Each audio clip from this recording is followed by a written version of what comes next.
Should we hear the sound one more time just to like get into it? Heck yeah.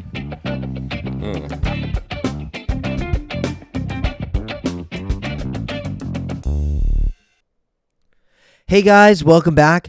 I took a hiatus from the come up to see the behind the scenes of the Soulja World Tour following Soulja Boy and CEO Miami Mike. I met a lot of major industry players, including tons of managers, where I was able to learn more about the industry so we could talk together on here.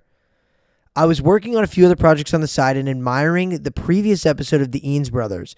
Can you believe the career jump of Travis Kelce since we last talked? I mean, talk about Mr. King of the World.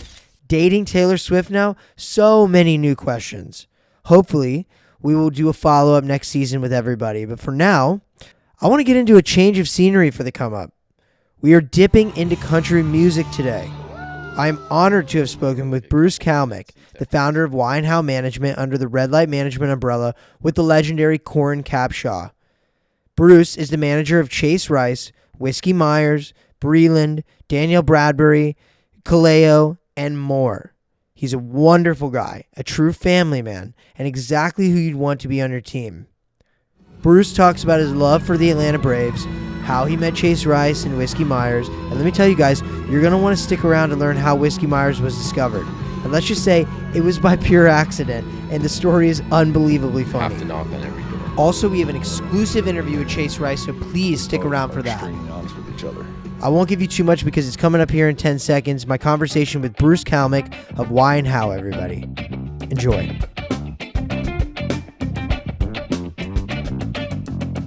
Well, let's start with the South. Yeah. You're from Charleston? I was born there. Born in Charleston? I would say I'm not from Charleston, though, but North Carolina, South Carolina, Louisiana, Mississippi, and then eventually Texas. And there were like a couple stints in Texas. But yeah, born in Charleston. It's hard for me to be like, yo, Charleston, what up? Yeah. Representing. I was there until I was like 4 months old. So, yeah. But that you were close enough to Atlanta that somehow became the Braves kind of thing? Do you want that story? I'm ready. All right, I need a cliff notes. Yeah. By the way, he's a huge Braves fan. We just talked about it. Massive Braves. And, I don't know when this is going to air exactly, but what a double play to end game 2 last night. Good Braves. Hopefully we're in the World Series when this airs. Moved. This was, I think, the 4th state. We were in Picayune, Mississippi. And to try to like really understand how terrible it was, I grew up incredibly poor,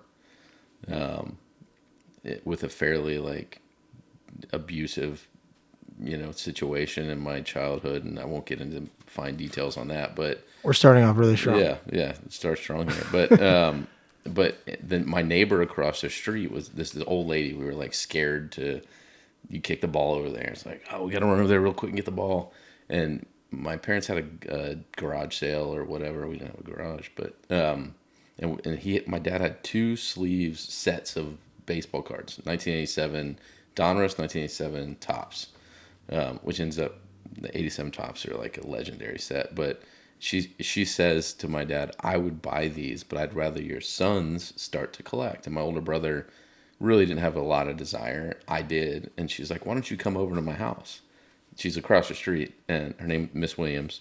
Turns out she was Pee Wee Reese's sister-in-law. And I'm like, just to paint the picture a little bit, we lived in a house. She lived in a house, and there was a house next to her. And then there was a trailer park around us. We hunted for food, literally. We had, it was tough living. Yeah. But it created me in a lot of ways, honestly. But so I go into her house, and I'll never forget it. To me, the wall was like 5 times bigger than what we're looking at right here. And it was all VHS tapes. So she had recorded every Braves game since like 1982 or something. So whenever VHS started. And so I wasn't a Braves fan. I was a sports fan because I was, moderately athletic. I was in the 1st grade, right? So, and then she starts to show me her baseball card collection. And the first card that I saw, I promise you will never forget this, Mickey Mantle rookie card. This card just sold for $14 million in a PSA 9. No way. She had Ted Williams. It was the greatest card collection the world has ever known. and she lived by herself, and so she's like, let's watch Braves games. She was a Saints fan. That didn't take for me, but the Braves did, and I started watching them. So she's like, let's start watching them from the year you were born, 1981, and I caught up. This was 1990. I caught up, and then 91 the Braves won the pennant, and they won 14 straight. Only one World Series, but we ended up moving away, and there's a lot of drama around that, and we stayed in touch, but there were no cell phones back then. So I met Nolan Ryan at a TV station in Houston. So I moved to Houston, got him to sign 2 cards, mailed her one. Like I tried to, and she went blind. Her nephew took over, and I don't know what that collection. Yeah, I was about to say, what happened to this collection? My best guess. I'm in the sports card business now. Yeah. He probably sold it for $50,000 or something crazy like that. And that card just sold for $14 million. It wasn't graded. Grading cards wasn't. I'm sure it wasn't. Then, but if it was a 2, it would be worth a lot. But crazy. Like a lot of people, their story. It's like my dad made me a Cowboys fan, or the proximity. It was this lady, Miss Williams, who, obviously she passed. The Braves honored her. She's like one of the lifetime Braves, honorees or plaques on the wall. I've seen it. She made me a Braves fan, and it's literally in my son's newborn photos. And my family is, like we move around based on the Braves playoff schedule. But that's why I'm a Braves fan. That's great. And I think it's really cool that she showed you the Braves all the way from when you were born all the way up. That was like that's like watching a TV show. You're caught up. Yeah, that's great. It sounds like it's about the Braves and about sports, but it was actually probably the most important part of my childhood. Yeah, and she gave me this place to sort of be okay and be happy, and that's how I sort of mentally survived those days. That's cool. And did you ever, because you're from Charleston, born in Charleston, did you ever spend time in Savannah? I've never been to Savannah as far as I know, no, never been there. That's crazy. I know you're from there, and now I'm I from need there, to go. and I saw Whiskey Myers there. So and you weren't there. You didn't come on that tour? Yes. You were there for the tour. I go to every single show of every band that I represent. I don't know how I missed that one, but and you were like, Savannah, no, we're gonna keep the streak going. No, I'm gonna go to this amphitheater. It sounds like it's awesome. So I can't wait to go. But the in market. Yeah, but I definitely need to get you to Savannah. Yeah. That needs to happen. I'm all in. Okay, so early childhood, everything I know about you is that you're a big entrepreneur. You always had side hustles. So what were some of the side hustles that you had going on? Really the core was what I could get my hands on, which was lawn work. Whether it was raking leaves at the earliest level that I can remember for $10 or whatever. People just felt bad for me when I knocked on their door, to be honest. But but I had a flyer, I had services and fees, and it evolved, and I ended up really having a landscaping company. I don't think I was great at it, I'm not gonna lie, but I had to mow my own yard. I convinced my dad to let me use our lawnmower to do it. I think I then bought equipment. I don't know, but I went. It wasn't about mowing the yards. It was like, so I built a flyer, and I'm gonna lay tile. I'll assist in construction work. I'll train kids in the sports that I know. Yep. And these were like 5 and 6 year old kids, and I was 12. I mean, I really teaching think soccer, right? Soccer, baseball, any sport. Oh, all sports. Babysitting, yeah. I mean, I always felt like I was behind the curve, and I think that's the entrepreneurial's plight, to be honest. Like at 12 years old, I felt like if I don't knock on every door in my neighborhood, and at this point we're in a big suburb in Sugar Land, Texas, and I'm like, I got to knock on every door in Sugar Land, otherwise I'm leaving something on the table. And I thought everyone was like that. I really did. But, looking back, I know that wasn't real, Yeah. But for me, coming from nothing and wanting to not be in that position, there was no other choice. So I'm like, I'll figure it out. Yeah. 20 bucks at a time. It seems like that was the theme. It was like always figuring out the next level. Yeah. So also I read that your dad did remodeled kitchens and you also worked for him as well too. Is that true? Yeah. Yeah. The one great thing I got from my father was his ability to sell. I mean, he could sell anything to anyone. I just wanted to do it differently, you know?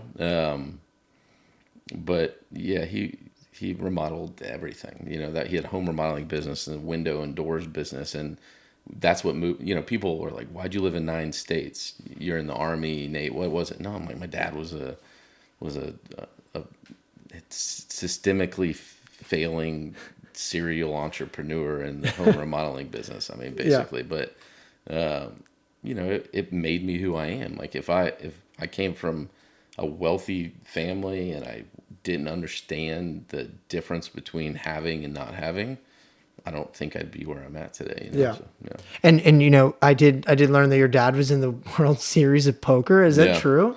It was actually a pretty prominent moment in the business side. So I'd already started our first business, which was KB Talent, Kalmick and Brown. Right. My first partner, Ricky Brown.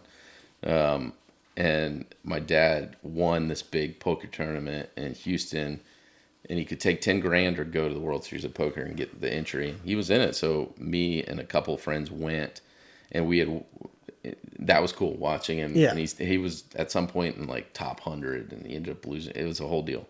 He lost in the first day after like 20 hours of being in it, but it has nothing to do with that. So I was in a world of debt. I graduated college. You know, my girlfriend at the time, who's now my wife, she's like, something's got to give here, you know. I went to Vegas with $100 basically, but there was Bodog was like a big gambling early in the gambling world, like too early, Canadian gambling company, and they were essentially the biggest trying to break through. And we walked by the booths so many times, and there was just like a free raffle. Or if you spin the wheel, you get a ticket, and you could win this Harley Davidson. This Harley was right there, and we walked by it 5 times. Finally, Ricky, let's just spin it. He spins it. He gets a keychain and 1 entry. I spin it, and this is the world of odds for you. I spin it, and I get 2 entries. And it was like weighted board, just shit, right? So I put 2 entries in, and 3 weeks later, I was somewhere with You won the Harley. So my business partner at the time, he calls me, he goes, someone just called and said you won Harley Davidson. I said, dude, do you remember but this has to be a lie. What's the catch? Yeah. How much do I have to pay to ship it? And I literally grilled this guy. So Ricky put him on the phone with me at some point, and I'm like, this isn't real. And I grilled the guy. I'm like, what's the catch? What's the catch? Yeah. It was gift tax to me, mailed to our front door, and I needed the money to pay, you know, student loans and to keep moving forward with this business. Flipped it. So I'd sold it before it arrived. My father-in-law is the only one that ever like got on it.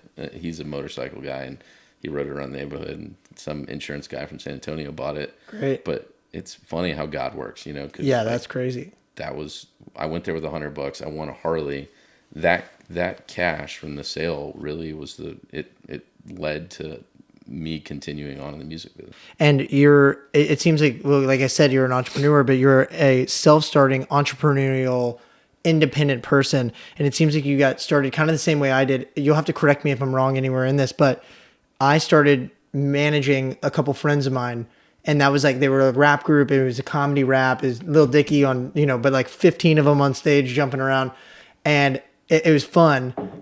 You started with a high school group too. Is that a high school rap group as well too? They were rap rock. So Ricky Brown from KB Talent, he was in it. Him and a guy named Greg Garner, who is still out there playing. They started 57 State, and you know, it was Houston rap. If you know anything about Houston rap, which is some full circle. There's a lot of Houston rappers. I mean, a lot of Houston rap's huge. Massive, and it's having another moment with that Mexican OT, and like there's always the cyclical nostalgic things that happen there, but yeah, we started a production company called Data Fade Productions, and I was the head of marketing, I think, I don't know. So basically managing the band, you know, whatever. We didn't know what we were doing. We're in high school. Yeah. But we went to school together. Everyone ended up coming there, and that's how that's really how it started for me. And I watched, really, I'll never forget Paul Wall. Oh yeah. Finishing a show, and this was like Paul Wall, SPM, SPM's in prison for life for doing some bad stuff. And Paul Wall walks off this show, and it was sold out. I forget the venue. And he goes straight to his Civic, and he starts selling mixtapes and CDs out of the back of his Civic. And I was moved by it. I'm like, this is what it's all about. And that's how we still operate today. It's like, if you're not operating that way, one fan at a time, and hustling at that level, I'm a hustler at the core. Yeah. Whether it was music or sports, or if I was remodeling homes, I'd be hustling. I'm just blessed to be able to do it in the entertainment industry. But yeah, it started watching that system sort of build. For sure. And are you still in touch with those guys still today? So yeah, this was already announced, so I think it's safe to talk about. But I'm I have executive produced a DJ Screw documentary that's coming out next year, and we're making an album to go with it, and all those legends are going to be a part of it, and they're in the documentary. So the full circle moment is that I was connected through my cousin, who's a showrunner in LA. He's like, "Do you know who DJ Screw is?" We go through ideas for documentaries and unscripted TV. He bounces stuff off me, and he was going through a list, and DJ Screw was. I said, "Hold on, DJ Screw." I was like, "What's the story here?" So now I'm a part of this DJ Screw documentary. He's a legend. Yeah. Yeah. So he's the influence behind all of it. Yeah. So now I'm directly involved with him and his family and this soundtrack and documentary. Wow, that's crazy. Yeah, it's weird. I guess shortly after this time, if I know the timeline correctly, shortly after this time, you attend college at Texas State University, San Marcos, Texas, and then you become very actively involved with your fraternity. What was that fraternity called? Pi Kappa Phi. Pi Kappa Phi. And then it sounds like that became an even better way to like produce you as you became an even more natural leader in that moment. And I guess because of the office run, so you read for everything except for president. Tell me what that was like for you. I was social chair, and I was VP, and Ricky Brown was the president when I was a VP, or whatever they called it. But honestly, when I look back on college, it's really hard for me to be like, oh, this business class I took was the key. Yeah. It really wasn't. We joined a fraternity that had 10 members, Ricky and I. We decided, like, we can join the big one, or we can kind of start our own thing over here with this one. What we didn't know is we were just starting a business, I mean, it's absolutely a business. 100%. And I'm glad we were naive and we didn't think of it that way, but man, it was struggling. Like, we struggled with budget and, recruiting members. Well, we left, and we had the biggest fraternity on campus when we left. And, we recruited, we sold, we built a culture at the end of the day. So it's definitely the thing in college that, and I know my wife would hate to hear me say that, and my son to hear that, like, the thing in college was a fraternity. Yeah. I don't even know if I believe in the fraternity world, but yes, for me, it was like a really big part of who I am. Right. And would you say that was, I mean, you said, you can't pinpoint where all this started, but you'd say that's probably a really big problem solving skill that you gained over those years, right? I mean, it really started when I was so young. Door to doors. Yeah. For sure. All of these experiences that you had, high school, college, everything kind of led to your booking company, KB Talent. Mm-hmm. And you had over 50 plus acts in Texas and in Oklahoma. Just all over. All over. Yeah. And I learned a new term. It's red dirt music. Yeah. That's referring to Oklahoma, the red dirt in Oklahoma. Right. Also bands that probably get started inside of like a some sort of bar or some sort, right? Texas red dirt. It couldn't just be Texas music. We had to incorporate Oklahoma because, Cross Canadian Ragweed was really the biggest band in the scene at that time. So Texas red dirt is really the genre. Now it's evolved into it finally it was only a matter of time, but it finally pushed its way outside of this marketplace, and that's Parker McCullum and Whiskey Myers and Co Wetzel and so on and so forth. Cody Johnson, those are all part of the scene. And that was all part of that's where you kind of got that intro to all of them too, right? Like, I mean, absolutely, to Whiskey Myers, but you booked it all. And then how different is the booking experience compared to like what it is managing? typically, if you ask an agent today and a manager today, it's very clear what they do. But back then, we started a booking agency without an artist. We had a Polestar account, and we signed bands. I don't know why they would sign with us, but they did. They were desperate. And we ended up eventually sort of pushing our way into the Texas Red Dirt scene, and there was competition. Like, these agents that were our competition, there was an agency called AUE, and, you know, we can laugh about it now, and I'm really good friends with the guys that owned it and ran it. And, you know, one of them is now a major agent at CAA, and the other one owns restaurants and bars, and he's a very happy, successful father and entrepreneur himself. But I emailed, snail mailed, faxed. I just wanted to work at AUE for free. You know, my junior year of college. Yeah. I got zero response from them. Yeah. So I was like, let's just do it on our own. But so as agents back then we weren't at WME or CAA or UTA or ICM or whatever agency group. There were so many. We pretty much did everything that a manager would do for an artist, even in those early days. High level vision and strategy. We didn't know what we were doing, but it was a really easy progression into management because yes, we booked their shows, which is what agents do in the music side, but it didn't really do us any good if we booked a show and people didn't show up, right? So, all right, well, let's help you with this, that, and the other, and it was an easy progression into our first two signings on the management side. So, and what about while you're booking these acts, did any one of them take off completely? Like, is it? I mean, it's all relative, right? I was telling the story the other day. We had an artist that we booked 10 shows at what was at the time like the staple breakthrough place to play, which is Midnight Rodeo. So it was 10 shows with $1,000 a show. We're like, oh my God, we've made it. We can do this. Like we'll make enough money to get through this week.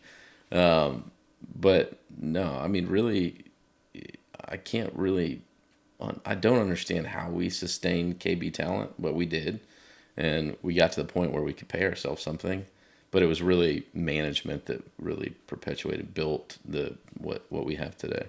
And do you still have obviously, I think the answer is yes, because Whiskey Myers, but do you still have a relationship with all these people that you worked with during KB? Yeah. I mean, people, that makes me want to go back and like build a timeline of like where they're at now. But yeah, the short answer is yes. Great relationship. So who do you currently manage? There's about 20 artists on the WHY&HOW roster. But the first band I ever signed was Whiskey Myers. And that was 2008, I want to say. It was Josh Abbott and Whiskey Myers. The first, I was like, we got to go into management. We're going to go head first. I discovered Josh Abbott through one of our interns, and Whiskey Myers was this crazy story that is going to be full circle next year. Love to tell you that if you want to. Is that the MySpace story? MySpace in Whiskey Falls? Yes. Yeah. I want to hear it. Let's hear it. Yeah. So we were basically, Jason Kane has been the talent buyer for the Houston Livestock Show and Rodeo for a long 20 years. I don't know. He's now consulting for him, and needs to take a rest and do some other things in his life, I think. But always been a good friend and always there to answer the call, whatever. So he saw us as an opportunity to take all of these young bands and put them on these side stages around the fair. Never main stage, of course. That's 80,000 people and a whole different deal. But one day, I think he was just being nice, and he said, "Have you heard of this band, Whiskey Myers?" And nope, haven't heard of them. But if you're saying something, I go on. And MySpace was the deal. I find them. They had an album that wasn't released yet, technically, but it was on their MySpace page. You know those days. And I was like, "This is awesome. I love Southern rock." And I got a hold of John Jeffers, who's one of the guitar players. And they showed up in my office the next day at 2 p.m. With the tour manager who now works for WHY&HOW as well, Chris Alexander. And I signed him on the spot. I'm like, let's go. Jason Kane calls me 3 weeks later. We were off and running. I was booking them shows. I got their record put into I made a CD. You know, we got distribution. We were starting to do some things, but Jason calls me. He's like, "Hey, did you ever look up that band Whiskey Falls?" And I was like, "Dude, you said Whiskey Myers." And he's like, "Oh, I was just like, you know, check. It was Whiskey something. I was just trying to give you a lead." And I won't say a lot about Whiskey Falls, but they're not. They're not doing it. Yeah, they didn't make it. But it was an accident. You know, this is great. Well, it was God. Yeah, that was the greatest accident of all time. Yeah. But they didn't. They weren't. It took them 10 years to make it. You know, so we had to. Man, we had to pound the pavement. Obviously, they're a big band now. So, did you know the band's trajectory? Like, I mean, you said I love Southern rock. Yeah. This is your first signing. So, are you like, could you see them? Like, were you put in you were like, I'm certain that this is going to be it. Yeah, I've never once had a hesitation about Whiskey Myers. You know, I'm an overly optimistic guy too, though, so I don't really hesitate about a lot of things. Let's sign and let's go. You know, and it doesn't always work, obviously, but with them, I love them as people. They were young. I was too. You know, it's like this perfect combination of like ignorance almost. It can be blissful, right? So, but what I saw live was just hard to ignore. And man, that's a whole nother podcast to talk about the evolution and how they got to where they are. But, you know, I definitely saw it from a live perspective. I'm like, no one else is doing it this well live. Yeah. So. And flash forward to right now, you know, we're surrounded right now by all their albums by you know, them going platinum, and you have Red Rocks, you have Red Rocks right here. They have awards that they give out, or I guess plaques. Yeah. So how it's got to be, you got to feel so proud from taking them from the ground up. Yeah. I mean, it takes an army. I mean, Eddie Kalesel, who's the VP, one of the VPs at WHY&HOW, he came on board in 2011, I want to say, and the band they had a business, you know, but it needed to be cultured and built, and there are so many moments where it should have ended with them that we just found a way to keep moving forward. But yeah, it's like I'm sitting at Red Rocks watching them a couple years ago. Their first time was, I mean, I cried, you know, and then they sold out two this year. But there's been a lot. That's the payoff for me in every way. Like, not plaques and awards, even though you see them all over or whatever. But it's not that. It's like if you see the fans feedback and sing every word. When Cody sings Broken Window Serenade, he only has to sing like one part of it. The fans sing the whole thing back to him. It's incredibly moving, you know, because we had a small part in creating this moment, and it's special. The other thing is that they're so popular right now because of y'all's choice to be on Yellowstone. Mm-hmm. It seems like that was a huge, you know, stepping stone for them to be able to be seen on the level that you've envisioned them in the first place. So how important has Yellowstone been? You know, I would say the most powerful person in country music is Taylor. You know, I was already a huge fan. Wind River is one of my favorite movies ever. I think that movie's unbelievable. And, you know, Sicario and all, you know, he was already sort of prolific.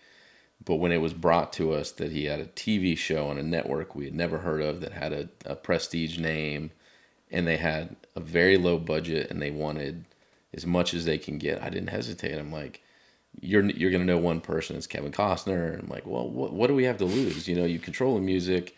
So we gave him everything we controlled, and holy cow. It really ignited a generation of music fans in a way that no one could ever predict. So I mean, it's everything. You know, they had Whiskey Myers had a really good business at the time, though. So I always say that was their Stapleton CMA moment. Which, if music is really real and organic and authentic, there's got to be some moment that pushes it into pop culture. For Stapleton, I mean, with Timberlake on CMA, I mean, it went nuts. I mean, that was crazy. For Whiskey Myers, and I had already seen this with KALEO too, how TV film is so impactful for music and culture. For Whiskey Myers, we didn't know what the thing was going to be, but we knew that they were so good and the music was so special. We just had to keep on pushing, and they had a good business at that time, a really good business, but it just went nuts, Yeah. And now they're re-airing it, it's like in prime time again. And Yeah. There's new discovery happening again. It's awesome. Yeah. It's great. And going back real quick, you KB Talent kind of you sell it 2007. Mm-hmm. 2008 you have a new venture which is Ambiance Ambiance Artists. Worst name ever. Yeah. right? And which gets absorbed by Triple Eight. No, we partnered. Partnered with Triple Eight. Yeah. And it seems like a lot of partnerships here and there. That partnership seems like it helped you put your foot in Nashville. Mm-hmm. You're now meeting everybody in the country scene. You're on Music Row. Let's talk about Chase Rice for a minute. How does Chase come into the scene? Because you're the one who brings him to this company, right? Yeah, totally. There's two guys that I give a lot of credit. Like I've never had a mentor, but Joey Lee, who is one of the partners at WME in Nashville, at the time he had his own agency in between leaving his family's agency and going to WME called 360 Artists, and he introduced me to a lawyer named Jess Rosen, who's a legend, represents everybody. One of the most important lawyers in the history of the music business, or people in general, lawyers. So Joey and Jess, they really, for whatever reason, they saw something in me, and they really pushed me to Music Row. Joey signed Whiskey Myers, then Josh Abbott, and because we still were booking them. KB Talent was still a thing, and so we were like, we can't beat WME, let's join them. And Joey introduced me to Jess, even though they bicker on who introduced who, which is kind of funny. But and today Joey represents a lot of our clients. Jess, if you look around this room, Jess is the lawyer for probably 70% of my clients. A dear friend, he's like family to me. And he called me one day and he's like, "Have you heard of this kid Chase Rice?" And I was like, "Yeah, I see him popping up on the iTunes chart, independent." He's like, "He's about to sign with somebody else. Can I put you on the phone with him? You should at least meet him." So and Jess has done that a lot, and I've returned the favor quite a few times, I think. But yeah, Jess connected me with Chase. We talked for a couple hours. I flew to Chicago, saw a show. Was blown away by him as a person, but by the show. He just got the live side. It took him a long time, if we really want to go through the evolution, to get to this album he just put out and what's about to come. But fifth album, right? Yeah, Yep. correct. And but he had the entertainment side, and that's what we know best: selling tickets and seeing consumers react to live. But yeah, it was I feel just super blessed to have folks like Jess and Joey in my life, and then Chase and I just we jumped in, like, let's do this. We both had a chip on our should I would say. Is Jess's like the God, I'm trying to think of the word. Is the approval of Jess, was that the reason why Chase didn't go big and went, not that you weren't, but that chose you to go, "Hey, I'll be family with you. Let's make this happen"? Yeah, I mean, Chase is an instinct guy, and he's always trusted that. His story is incredible. He's like the Forrest Gump of music, in my opinion. He trusted some instinct in his soul to because he had picked another manager pretty much who was at the show in Chicago at oh my God at Ed Worm's Joe's bar on Weed Street, legendary.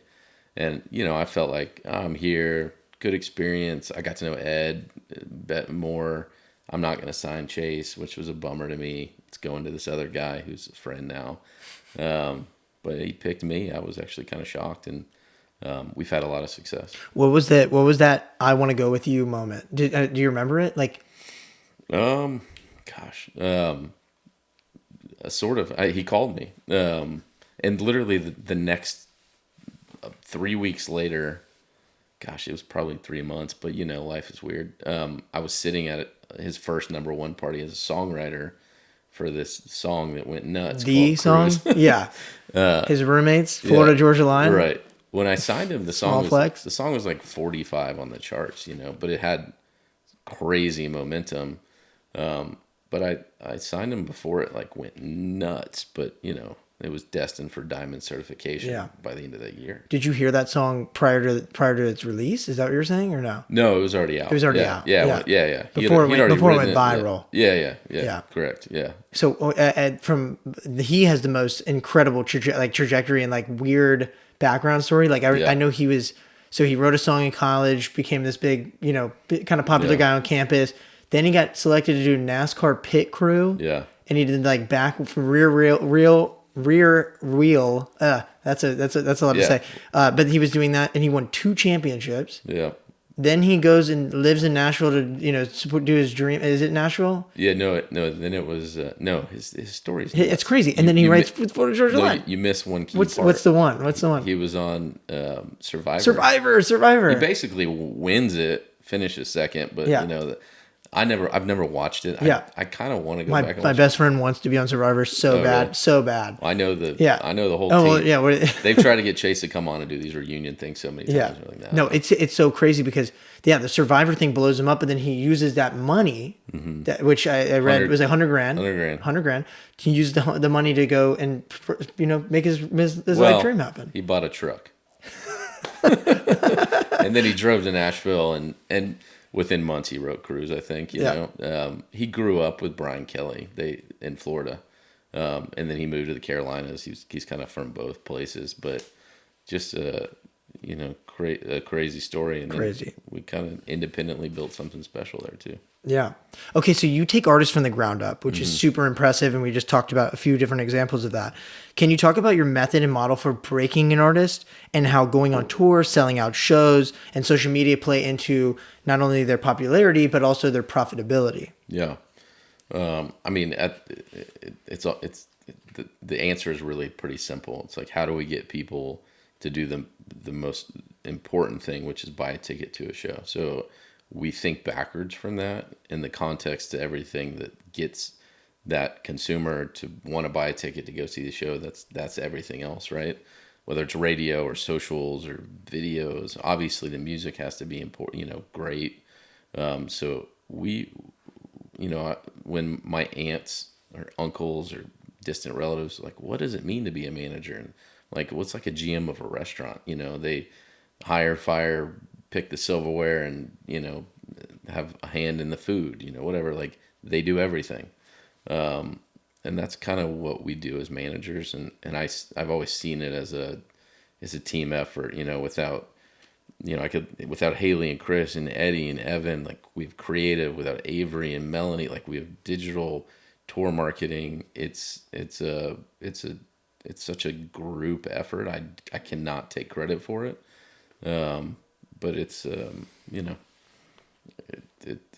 from one manager to another, these things the focuses are so different. But for us, it's like, how do we get a great team of people to focus on selling tickets, and everything that comes around that is really icing on the cake. There was something I read about how you kind of glorified these sold out shows. Mm-hmm. The sold out shows basically create this like bubbling effect where not only do you sell out that show, but your next time at that venue, you don't even go there, you go to the bigger venue. Yeah. And it's now selling more tickets because the people you just kind of individually sold on your music now want to support you on the next one. So to build an artist from the ground up, would you say it's high marketing those sold out shows as sold out? Yeah.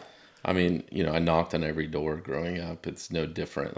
And I try to tell my team that every day. I'm like, you have to knock on every door. And in this case, it's one fan at a time. If you can grow a single fan into a super fan, like I did in high school with Jack Johnson, huge. God, I built so good. Between me and a few of my friends, Jack Johnson built an audience in Sugar Land. So one or two people can create a groundswell. He didn't even have a CD available. You were booking for him? No, I was just a fan. Yeah, okay, me too. Yeah, I was just a huge fan in high school before Brushfire Fairy Tales was even a CD. He was a surf, yeah, that's right, guy, right? Yeah. So I always look at that because I'm like, if you can find one person, the value of one person is, you don't have, people look at the global impact of things all the time. I'm like, what if you find one person that can turn on 5 of their friends to the music or to the artist, and one of those 5 becomes a super fan too? You've now doubled your audience. So if you're doing that, and I know that seems like people talk about one fan at a time all the time. I'm like, we do that. We try to understand who the fans are. We cater to them, and that's how we build, So I'm not discouraged by new bands that have 120 tickets sold. Like, that's phenomenal. It's a 300 capacity venue. If it takes 3 times to sell it out, play it a 4th and 5th time. Sold out, leave people on the street, put money into the sellout. It's scarcity. Like, people, they want what they can't have. I want to talk more about Triple Eight and like, what was that like partnering with them with your first ever management company? And then, what was like their specialty and how did that get you involved? So, an agent who's now at UTA named Brian Hill called me. I had met with Corin and Irving, partnering with them, doing something with them. And I wasn't even working with this agent, Brian, at the time, but he called me. He's like, before you go do one of these deals, will you go sit down with George Corey? He's in your city.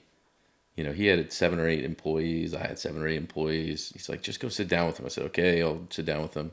And George came to my office, and it was supposed to be an hour meeting. It lasted several hours. I think he was like, can we meet at 7 a.m.? I was like, that's really peculiar timing, but okay, I'm good with that. And knowing him now, even though the partnership ended, it makes sense. The guy just works tirelessly. He wakes up early. He works till, he can't work anymore. And I think that's why he's successful. But we had a great 8-year run. At the end of the day, if you look at partnerships and you can say 8 years successful, that's pretty great. Yeah. Look at any TV show. That's right. That's a heck of a syndicated. It's a good season. That's a great, yeah. So it was just time for me to sort of recapture some of the important things, culture and family and some of those things, and sort of create WHY&HOW. Yeah. And part of this next part of talking to you, I want to talk about your collaboration, but it sounds like you're always, working with different collaborators and different people that are trying to merge businesses and scale businesses. Mm-hmm. So are you the big dreamer in all these mergers, or are you the man that puts these ideas into action, or both? Yeah. I'm a dreamer. I'm a visionary, of course I have to execute and put them into action, so on and so forth. But no, I love partnership. And I think when both sides have a really good understanding of what the goals are, it can be incredibly successful. So I'm just a big partnership guy. I'll co-manage with anybody. I'll let's take 1 + 1 and make it equal 8. Yeah. So you see in your career or the timeline that you're way open about collaborations. Mm-hmm. Your love for collaboration is very much there. That's a good quality to have, especially I see that it doesn't seem like there's a downside to it mm-hmm. at all. You see a bigger number than 1 + 1 = 2. That's right. A whole different mathematic right there. Yeah. But what's your philosophy on collaboration and partnerships? Like you said, you don't see an issue with it, but what's been the most exciting one so far? I mean, it'd be hard to not say what I'm currently doing, David Macias and I had this conversation about a record label that was really great, and Triple Tigers has been a tremendous success. So it's obviously very exciting to me to see the fruits of a vision and idea. I can't take credit for how it got to that point, but the reason we started it was because of a lot of success that we had. But yeah, currently, partnering with Corin Capshaw is it almost happened in 2011 before Triple Eight. That was when you first met him, though, right? Yeah, I met him and we talked through it. I went to LA and met with the team there. Yeah, what happened there? Why did it take 2011 to 2023? Well, I met George, and I felt like that partnership made more sense at the time. You know? I was curious. Yeah. I mean, I don't know. I mean, obviously my business is a lot different now, and what I've learned in the business has helped me understand how to be a better partner for, Corin and his team, which is incredible. And we have this really great team that is culturally, sort of solid. Why&HOW is a big company coming into red light. We're not folded in. We work in different offices, but we utilize the partnership and all the resources that Corin has built. And we're 4 months in, and it's been phenomenal. And I'm excited about the future. Yeah, that's great. And for those of you that don't know, that's Corin Capshaw, who's the legendary and very successful manager of of a lot of different bands, but Dave Matthews Band, Fish, Lady A, Chris Stapleton, many, many more. And we're going to get more into that in a second here. But yeah, my question is, I was while doing research about you, which I think your life it's so fascinating, and I'm happy to be able to tell the story. This is amazing, and thank you. But correct me if I'm wrong. You said before in another interview that you've never had a mentor before, which I think, is that correct? That's correct. Yeah. Teammates and like consultations and stuff like that. That's what but you're mainly self-taught. Yeah. Why would you not have a traditional mentor? Why wouldn't you cling to somebody? I wanted to. Like I said, Joey Lee and Jess Rosen are probably the closest thing to it. But they're partners, and Joey's an agent for my artist, and Jess is a lawyer. But they're if I called them in the middle of this interview, they're going to pick up and help me out.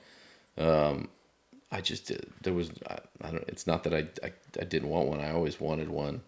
That's why I was so excited about Corin back in 2011. I'm like, man, if I can learn from someone, why not learn from him or Irving at the time? I flew to LA, met with Irving, and met Jeffrey Azoff, and they're great. Yeah.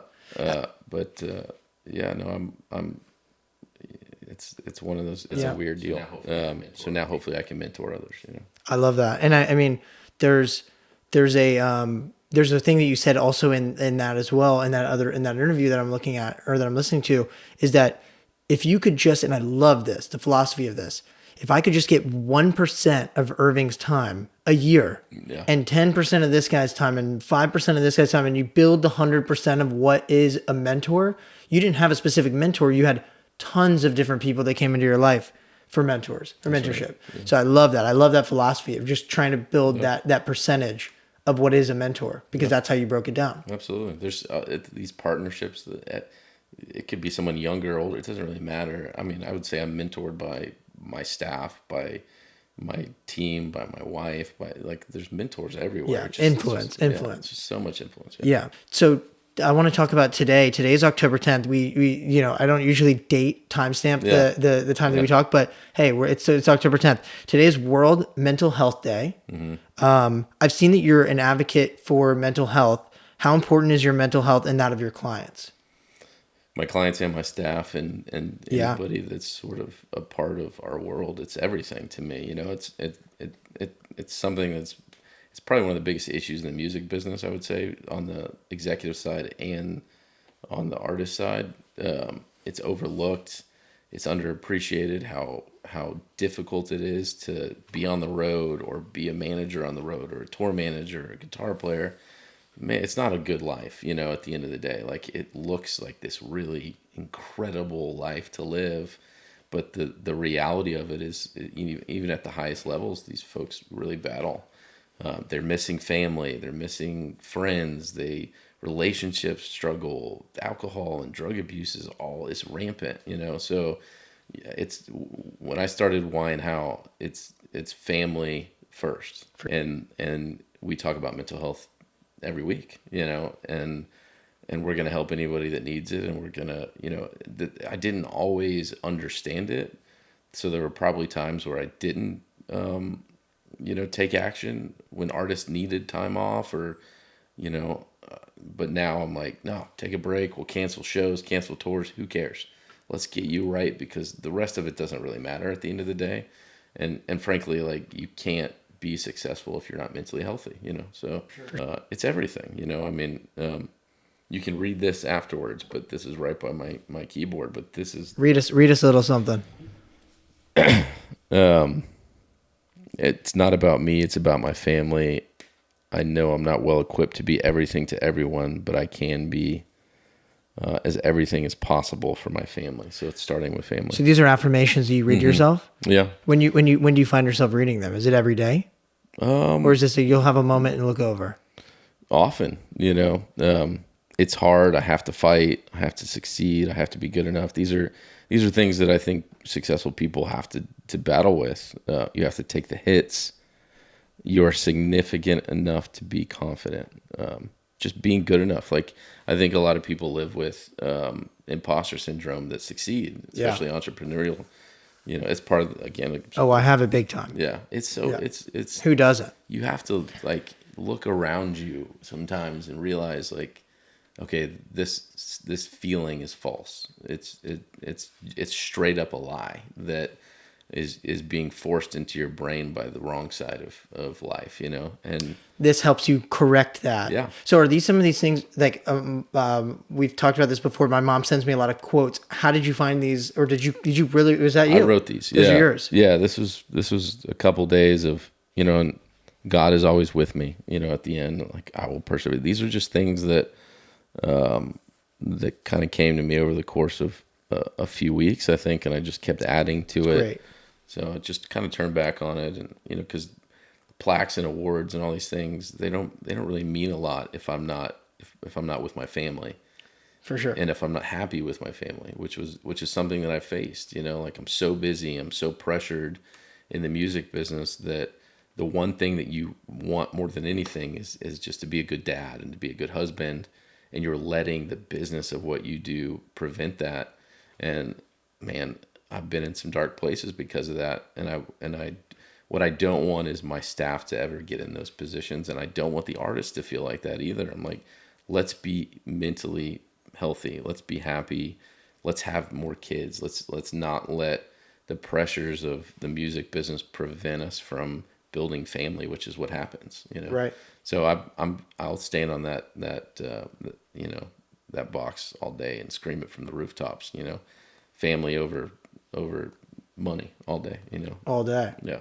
Yeah, I mean, there's obviously a switch in that in your early career versus where that is now, especially because you have 2 children. Yeah. And I'm going to get into that right now because I have a production company called Wooded Gate Pictures, WODED. Sometimes I say it and they're like, Wooden? Anyway, Wooded Gate Pictures is actually the address of my grandparents' house in Dallas, Texas. It's where all my favorite memories were from. It means something so much to me. So when I see why and how, I wonder why is it why and how? Yeah. And there's some really amazing symbolic part to why you named it that. So can you go ahead and explain that? Yeah, I mean, I didn't come up with the name actually. A former employee did. My directive to folks when I was trying to figure out the name was I wanted to include my family in some way. So,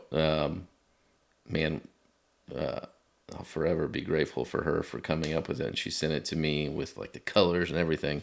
And the why and the how is like, you can easily look at that every day. Like, why and how are we doing whatever it is that we're doing? But Wyatt and Hazel, my 2 kids, I was blown away by it. That's everything to me. And there's a label called Wyatt Road and Hazel Street. Like everything is family. And we'll continue that. So. And I'm now trying to make sure that I have 4 kids. They're all going to be named WWWW. And then we're going to partner, which is what he loves to do. It's going to be the who, what, when, where, why, and how. Bingo. And that's it. That's our company. Who, what, when, where. Yeah, I like it. Okay. So, how many people work at this company? 27. 27? Yeah. Wow. How many people started with you? 10 or 11, and I thought that it was going to stay that way for a while, but my capacity to scale and my hunger to like build it's kind of hard to my wife is like, just be small, be patient. And I'm like, yeah, I'm going to. And next thing you know, there's 20 employees. Right. So, I don't micromanage people. I build systems and philosophies and culture, and it's so exciting to me to see like young people succeed as managers or marketers or creatives. Everyone that's come into the Why&HOW family is culturally a part of the bigger picture, which is, family impact, and then we get to be in the music business, which is a blessing. So. And speaking about partnerships, now we just talked about this, but Corin's Red Light Management, which I think is really cool. I actually, through all this research of learning different management companies, he's got one of the biggest companies. I mean, outside The of biggest, yeah. the biggest, outside of WME and CA and all these big giant agencies, huge agencies. Yeah. But he's got tons of subdivisions, tons of managers, tons of genres. And it just seems kind of endless. So the partnership sounds like it makes sense to me, especially for your trajectory. Yeah, totally. There's a lot about it that everything about Corin is hard to ignore, and not. It doesn't take a lot to sort of look at what he's done in his career and kind of be in shock and awe of what he did. In 2011 when we met, I remember very well, because he was like, we have this young kid that's selling, 20,000 albums a week. That young kid was Luke Bryan. Oh my God. And it's just this phenomenon, this Luke Bryan. I just saw him on Friday. You did? Yeah. And a lot of the Jess kind of built this out to Irving and Corin or whatever, like that. I was some great manager. We put out the Josh Abbott Band's third record. It's that record on the wall, actually, right there. Small Town Family Dream. Oh yeah, there it is. And we sold 25,000 copies the first week. What? And everyone was like, hey, who is the Josh Abbott Band?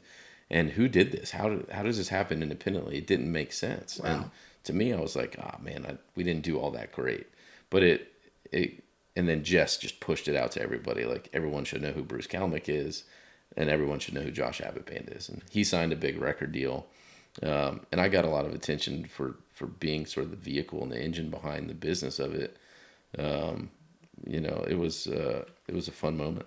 What about, let's talk about, like, this is Austin, Texas. Like, we're in Austin right now. What do you see for the future of country music in Austin, Texas? It's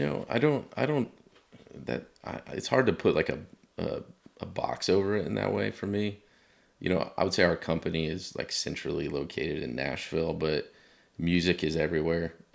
Flying to Iceland to sign a band that no one ever heard of in 2015 or whatever. Right. That was a big, I see the world as like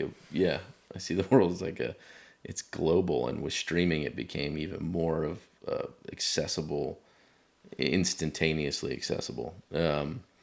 So I don't know. Austin and country music, I'm not sure there's a tangible connection, to be honest with you.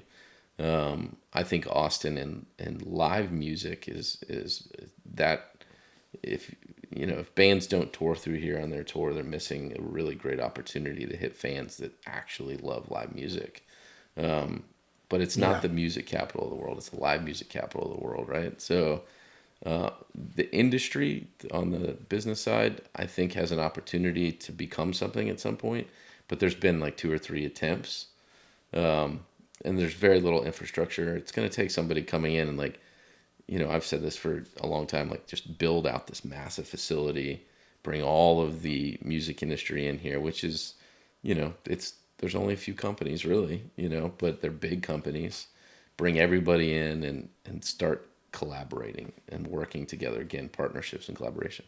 So I think there's an opportunity. I think WME's got an office here, and CA's got a presence here. Mm-hmm. BMI has an office here. Yes. Texas is a breeding ground for so many massive acts. Oh, huge.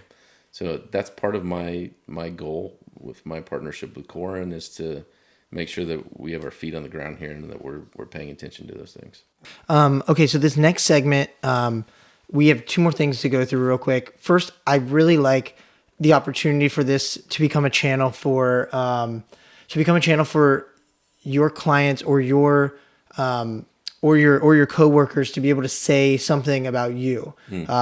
So I want you to just listen for 2 seconds, because we have something that we've put together for you. Oh. And I'm gonna go ahead and play this for you, and we'll be able to hear it.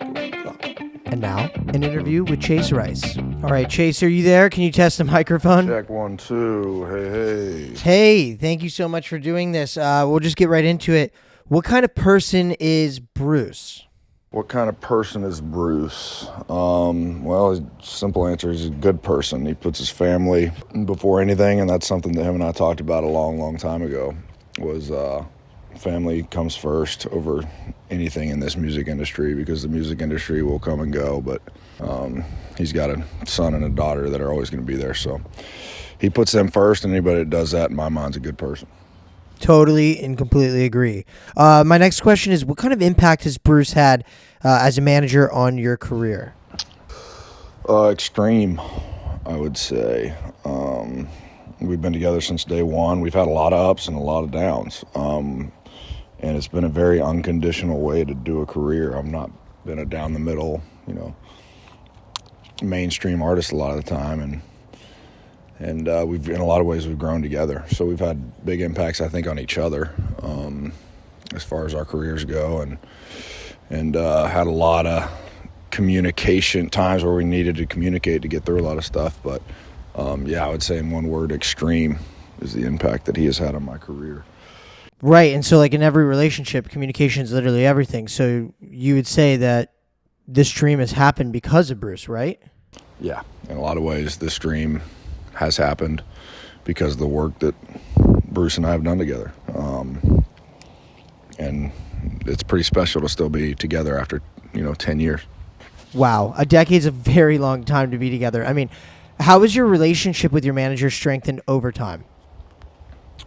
Well, just a lot of communication. It's really the downs. During the ups, it's easy to, be happy with each other. And during the downs is when everything's tested. And Bruce and I have been very good about, and Bruce has been very good about hearing me out when I have issues.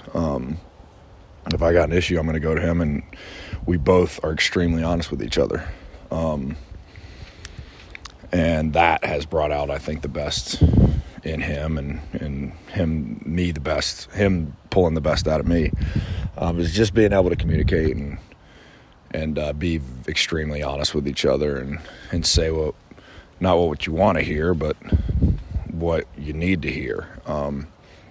And Bruce has gotten much, much better at that with me, and I've gotten better at that with him. So, the biggest thing over this much time has been communication. As far as family goes, my dad always put family first. It was, no matter what, family was first, came first. And so I've always had that mindset. Bruce has that mindset as far as his kids and wife are ahead of any success he ever has in music. And that's, to me, the right way to be. And when you both have that mindset, obviously a family atmosphere is what you create. So we've always had that for 10 years. And that, to me, is the most important thing to both of us, which, says a lot about his character. And obviously it shows a lot about his loyalty, too. I mean, he's a family man, and he shows his family respect, and he shows you just the same amount of respect.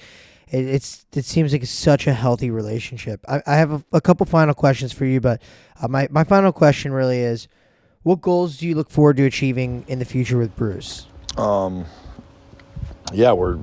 part of our own festival that we've started, and that was Bruce, bringing me into that deal called Cattle Country. We're doing that in 2024. Headliners like Eric Church and Whiskey Myers, and I'm playing, KALEO's playing, a lot of different bands that are flat out awesome that Bruce doesn't work with, and then some that he does work with. So that's an immediate goal, is to have success at Cattle Country next year.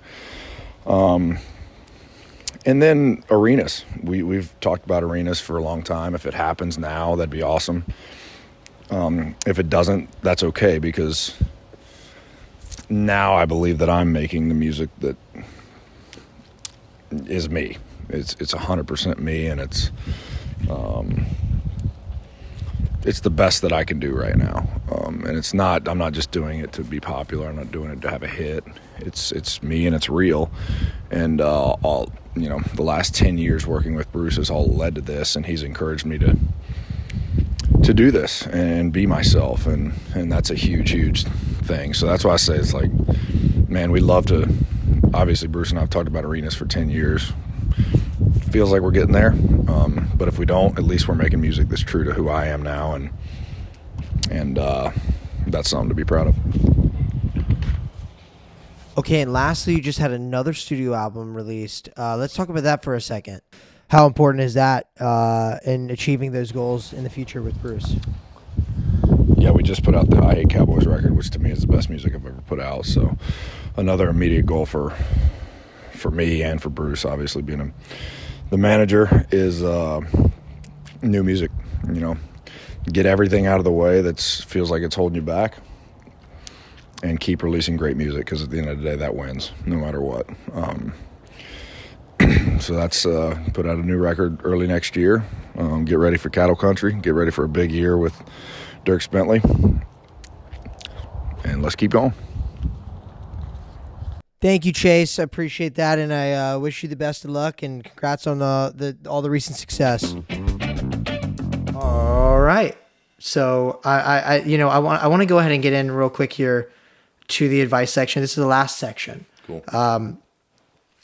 For somebody that's an up-and-coming country music artist and hitting that scene without a manager, what should they be doing right now to get ready? And what can prepare them to find a great manager? Yeah, that's a great question. I think understanding who your audience is, and you know what I find to be super appealing about new artists that will reach out to us. We get tons of outreach, is not making music and putting it up. That's the easiest thing to do now. Anyone can do it in their dorm room, or their house, whatever. Yeah, you're popping out songs like this. Yeah, you could put out 10 songs a week if you want. Yeah. What I like to see is something actionable. Like, I'm playing shows. I've recently met an artist who I don't think we're going to work with, but I was really impressed with his motivation and his ability to. He's playing shows all over the Los Angeles area. 20 shows a month. Wow. Just him and a guitar, and it shows to me, and why we're not working with him is a whole nother thing. Timing. But his music was good, but seeing that, I'm like, this guy's ready to go. If he can go sacrifice and do what it takes to do that now, then it's gonna suit him well later, and I think it will. So that's what I love to see, artists that understand what their home market is and go build it. Just one city, prove the concept with any business. All of our ventures that we're a part of, like, it's all about proving the concept. It's not, you don't have to become a global brand to be an important consumer packaged good. Like, feel free, go break one market and do it in such a big way, and every other market in the world is going to pay attention to that. That's Texas Red Dirt Music is really a good example of that.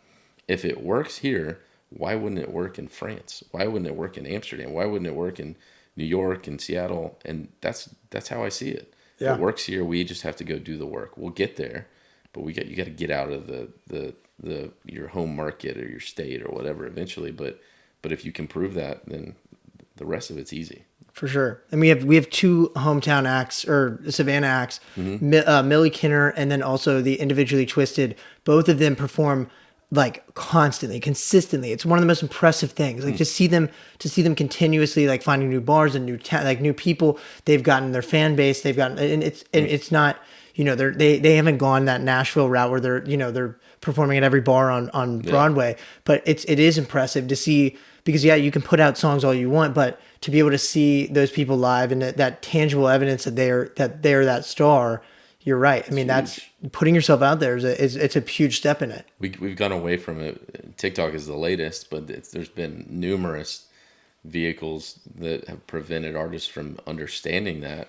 But growing up, like, artists had to break their city, and like now you're just trying to break on TikTok. Yeah, that's a mistake. And all these artists that are doing, there are exceptions all over Anthony's of the world, but all these artists that are having all this success on TikTok couldn't sell 100 tickets, in most major markets. It's because they've lost focus of what's really important, which is playing shows in front. I mean, it's music. Yeah. You know. You know, that's crazy that I didn't have in any one of these questions a question about Oliver Anthony, but Yeah. you've probably talked about it to exhaust over the last couple of months. Yeah, I mean, look, he's just another example of authenticity, Totally really hitting the zeitgeist of the moment, timing, and real. You know, and he exudes it. It's hard to not pay attention to it. So Yeah, they've done a very good job. My last two questions for advice is, we've talked about this for a second, because you said there's nothing more important than your family. How important is keeping family and business separate? And can you talk about setting appropriate boundaries so that you can be there for your family? it's the hardest thing that I've ever had to do is bridge that gap and work on both sides. You know, my artists become like family, and I say it all the time. I'm like, I spend sometimes more time with my artists than my own family, so I better like these people. You know, and that's a big part of how the culture is built. So there may be an artist that's doing very well that wants to sign with us that we decide not to because we feel like this may not be a good introduction into the culture that we've built. You know, it could bring the whole system down. You know, so we try to cut off dead limbs in that regard. Tree goes stronger. And you know, it's like, so we try to work with artists that we do feel like are family. That way they're not intrusive on our own family time. But I push everybody on my team to grow their families, have a family, always pick their family first. That doesn't mean that I've always done that correctly. You know, I've failed at that so many times I couldn't count, you know, but I coach my son's, you know, select baseball team. I don't miss, you know, recitals and piano and for my daughter and my son. Like but I still miss things. The business, that's, like I said earlier, it's one of the biggest problems, you know, on the mental side is where it takes you away from family.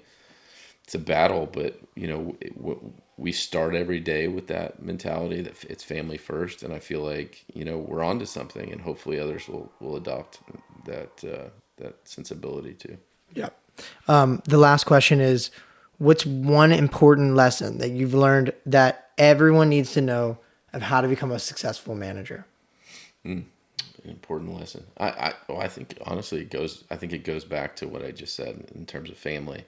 You know, to be successful as a manager, you can't be you have to be happy. You have to have comfort around you. If you're operating in a vacuum, managing an artist or a company, doing anything really for that matter, and you don't have support around you, I don't think you can be successful. So the more time you take, you know, you shouldn't be working 24/7. Well, as a music manager, that's what you're supposed to do. That's what everyone's told you. And I talk about this all the time. Like, it's false. It's if you don't have your own life, if you're not building family, if you don't have a boyfriend, girlfriend, dog that you care about more than the job, then I don't think you can be a successful manager. So in my opinion, you have to have strong boundaries, and that can include the artist being a part of your family, actually, at the end of the day. But you got to be happy to be successful. That's great. Thank you. This has been amazing, and I hope that, you know, with continued success, I'll be able to see a Red Rock show with you at some point. Come on, you're in. Yeah, for sure. Yeah. But you know, this has been really cool to hear your story, and I think people are going to really resonate with the idea of, you know, how partnership is so important and how family is so important. And yeah, you've done a really good job of what you've done so far, and thank you for this opportunity to talk with you. Thank you.